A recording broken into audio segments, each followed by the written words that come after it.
रीना नाम की एक लड़की थी। वह अकेली रहती थी। कुछ ही समय पहले उसके साथ एक अजीब घटना घटनी शुरू हुई। शुरुआत में सब अच्छा सा लग रहा था। जब रीना सुबह उठती तो बर्तन धुले हुए और सही जगह रखे मिलते। जो चीजें टूटी हुई थी और जिनको वह लंबे समय से ठीक करने में टाल मटोल कर रही थी, वह खुद ब खुद ठीक हो जाती। रीना को समझ नहीं आता था कि यह कैसे हो रहा है। घर में वह अकेली थी तो कोई और तो यह सब कर नहीं सकता था, मगर फिर भी यह सब उसके लिए सुविधाजनक था, इसलिए उसने इस पर ज्यादा ध्यान नहीं दिया। समय बीता तो यह घटनाएं और तेज हो गईं। कोई भी अधूरी चीज वह जैसे ही छोड़ देती, पलट कर आने तक पूरी हो जाती। धीरे धीरे यह सब उसे डराने लगा, इसलिए उसने घर में कैमरे लगाने का फैसला किया। जैसे ही कैमरे लगे सब रुक गया। बर्तन, सफाई, मरम्मत, कुछ भी अपने आप नहीं होता।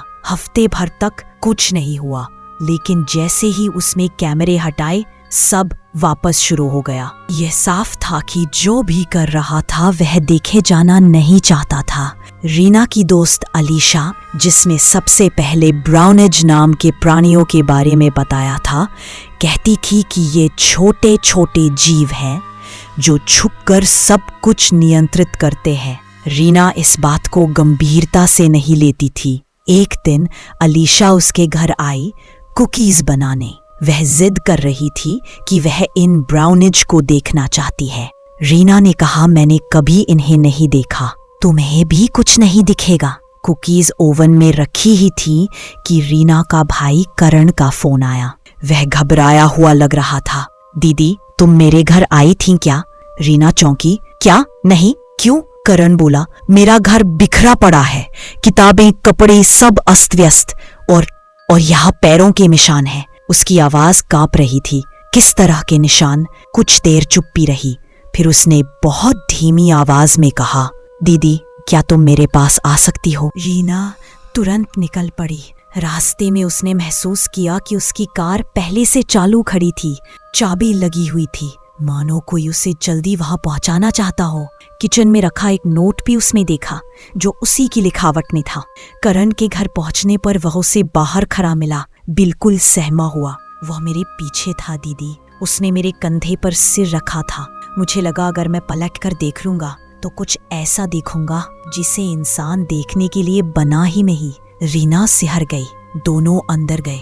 घर बिखरा हुआ था और फर्श पर छोटे छोटे पैरों के निशान थे, पैरों जैसे मगर अजीब, लंबी उंगलियां, संकरी एड़ी।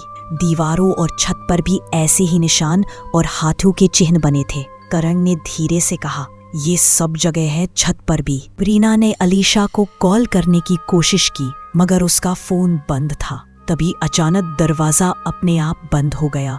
रीना और करण को महसूस हुआ कि वे अकेले नहीं हैं। अचानक कुछ ने रीना को पीछे से पकड़ा, उसकी आंखों पर हाथ रख दिए और जमीन पर पटक दिया।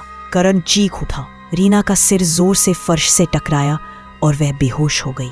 जब होश आया तो उसने देखा कि वह अजनबी अंधेरे कमरे में पड़ी थी। पीछे कुछ छू रहा था।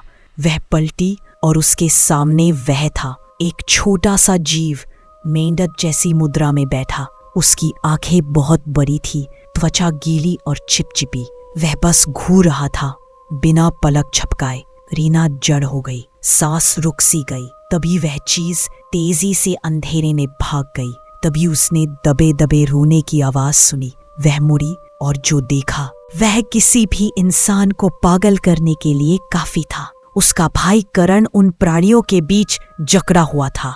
उसकी हड्डियां तोड़ दी गई थी। एक जीव उसकी गर्दन को पीछे की ओर झुकाकर उसका मुंह खोल रहा था और दूसरा उसकी गले में हाथ डालकर भीतर खींच रहा था। चीख धीरे धीरे कमजोर होती गई और फिर खत्म। इसके बाद वे जीव उसकी हड्डियां तोड़कर उसकी चमड़ी के भीतर घुसने लगे, जैसे उसकी देह को पहनना चाहते हो। रीना किसी तरह भागी।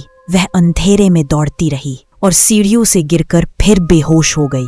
जब उसे होश आया तो वह अपने घर के बिस्तर पर थी। करण गायब था। एक हफ्ते बाद उसने अलीशा से मुलाकात की, लेकिन अब वह मानसिक अस्पताल में थी। वह बड़बड़ा रही थी, ब्राउनिज मेरी खाल पहनना चाहते हैं, मुंह खोलो मत, नहीं तो वे अंग भंग कर देंगे। करण को पुलिस ने लापता दर्ज कर लिया। घर से कोई निशान नहीं मिला, लेकिन जो नोट रीना ने अनदेखा कर दिया था वही सबकी नजरों में आया। उसमें लिखा था कि वो अपनी दोस्त को सड़क दुर्घटना के बाद लेने गई है और कुछ समय तक फोन पर उपलब्ध नहीं होगी। वो दोस्त सच में दुर्घटना का शिकार हुई थी, लेकिन अस्पताल कैसे पहुंची किसी को पता नहीं। रीना जानती थी कि करण अब जिंदा नहीं है और ब्राउनिज अब उसके बहुत करीब आ चुके थे।